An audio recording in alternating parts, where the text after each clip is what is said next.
Gold, trusted gold buyers. మీరు తాకట్టు పెట్టిన బంగారాన్ని విడిపించి ఈ రోజు ఉన్న మార్కెట్ ధరకు కొనబడను.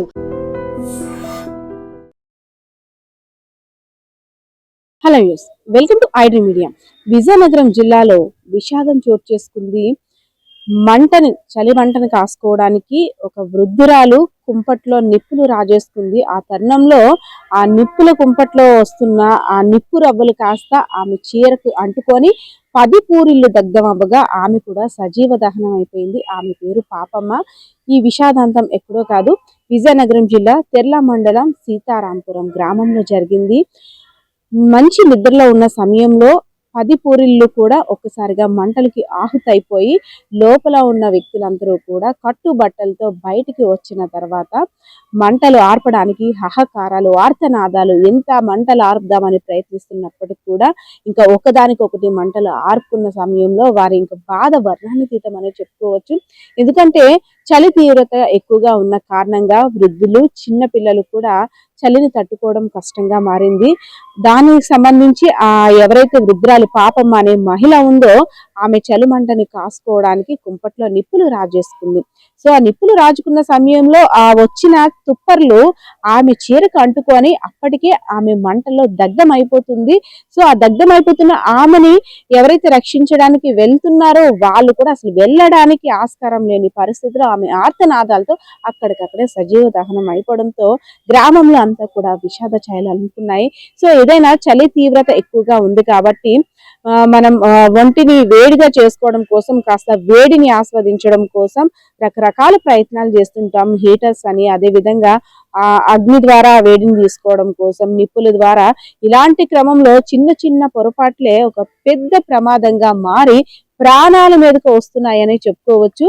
ఈ గత 2 రోజులుగా చూసుకున్నట్టయితే చలి మరింత తీవ్రత పెరిగింది విజయనగరం జిల్లాలో. ఈ క్రమంలోనే ఆ 10 పూరింట్లో ఉంటున్న వాళ్ళు కూడాను అసలు రాత్రి ఏం జరుగుతుందో కూడా తెలియని అయోమయ పరిస్థితిలో ఉన్నారు. కట్టుబట్టలతో బయటికి వచ్చేసారు. వంట సామాగ్రి, వారి యొక్క బట్టలు, ఆస్తి పత్రాలు, అదే విధంగా వ్యవసాయం చేసి వచ్చిన పంట లాభ నష్టాలకు సంబంధించిన కాగితాలు, డబ్బులు అన్నీ కూడా మంటకి ఆహుతైపోతున్నప్పటికీ వారి చేతుల్లో ఏమీ చేయలేని పరిస్థితి. వెంటనే సమాచారాన్ని పోలీసులకి, అదే విధంగా అగ్నిమాపక సిబ్బందికి ఇచ్చినప్పటికీ వారు వచ్చేలోపే జరగాల్సిన దారుణం అంతా కూడా జరిగిపోయింది. ఎవరైతే పాపం ఉన్నారో కుటుంబ సభ్యుల యొక్క రోదనలు మిన్నంటాయి. ఎందుకంటే మా కళ్ళ ముందు మా ముస్లిమ్మ సజీవ దహనం అయిపోతుంది, మేమేమీ చేయలేని పరిస్థితిలో ఉన్నాం. ఇటు మనిషిని చూస్తామా, అటు లోపల ఉన్న సామాగ్రిని చూసుకుంటామా, అసలు ఏమైపోతుందో లోపలికి వెళ్ళలేనంతగా మంటలు ఎగిసి పడుతున్నాయి.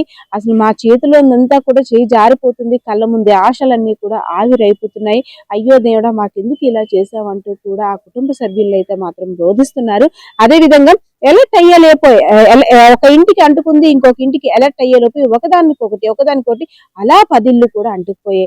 అందరూ కూడా గాఢ నిద్రలో ఉన్నారు. చిన్న పెద్ద పిల్లంతా పెద్ద పెను ప్రమాదం నుండి తప్పించుకోగలిగాం. ప్రాణాలని అరచేతిలో పెట్టుకుని బయటకు రాగలిగాం.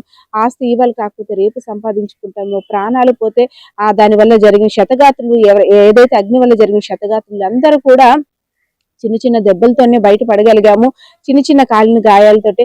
కానీ ఎంత కష్టపడినా, ఎంత పోరాడినా పాపమని మాత్రం రక్షించుకోలేకపోయామంటూ కూడా ప్రతి ఒక్కరు కన్నీరు పెట్టిన పరిస్థితి అయితే అక్కడ కనిపించింది. సో ఏదైతేనే చలి తీవ్రత కారణంగా ముఖ్యంగా చిన్న పిల్లలు, అదే విధంగా వృద్ధులు, ఎందుకంటే వృద్ధులు ఆ పక్కన ఏం జరుగుతుందో కూడా వాళ్ళకి తెలియదు. కాస్త వేడిని ఆస్వాదిద్దామనే భ్రమలోనే ఉంటారు. ఆ పక్కన వారు కూర్చున్న సమయంలో వారి బట్టలు కంటుకోవచ్చు, లేదంటే పక్కనున్న ఇంకేదైనా వేరే వస్తువులు కంటుకోవచ్చు. అలాంటి వారి పక్కన కొంచెం అబ్జర్వ్ చేసే వాళ్ళు పక్కనుంటే ఇలాంటి పెను ప్రమాదాల నుండి తప్పించుకునే అవకాశం ఉంటుంది. అదేవిధంగా ఒక పెద్ద భారీ నష్టాన్ని కూడా చూడాల్సిన అవకాశం కూడా తగ్గుతుంది అనేసి అయితే అక్కడ ఉన్న వారంతా కూడా చెప్తున్నారు. సో ఏదైతేనే విజయనగరం జిల్లా తెర్ల మండలం సీతారాంపురం గ్రామంలో జరిగిన విషాదాంతం ప్రతి ఒక్కరిని కూడా కలిచివేసింది. ఎందుకంటే మంటల్లో ఆర్తనాదాలు, ఆహకారాలు, రక్షించండు మహాప్రభు అంటూ ఆ పాపమ్మ ఆర్తనాదాలు పెడుతుంటే ఎవరు ఏమీ చేయలేని పరిస్థితిలో ఉండిపోవడం అత్యంత బాధాకరం అని చెప్పుకోవచ్చు. సో గ్రామంలో విషాద ఛాయలు అనుకున్నాయి. ప్రభుత్వం, అదే విధంగా ప్రజాప్రతినిధులు మమ్మల్ని ఆదుకోండి అంటూ కూడా ఆ గ్రామస్తులు వేడుకుంటున్న పరిస్థితి అయితే కనిపిస్తా ఉంది. కెమెరా పర్సన్ బాలకిషోర్తో Padma, iDream media Vizianagaram. And for more videos, please subscribe to iDream. Please subscribe to iDream. Please subscribe iDream. And please subscribe to iDream. For more videos, subscribe to iDream. Please like, share, and subscribe to the channel. Congratulations, iDream. Subscribe to iDream. Subscribe to iDream. So subscribe to iDream Media. iDream की iDream team अंदर की huge congratulations. Please subscribe iDream Media. Please subscribe to iDream. Subscribe iDream. Please subscribe to iDream. iDream అంటే నా కళల ఛానల్ను subscribe చేసుకున్న నోరు తిరుగుతలేదు, మీరైతే గంట గుర్తు కొట్టండి. For more such videos, please subscribe to iDream.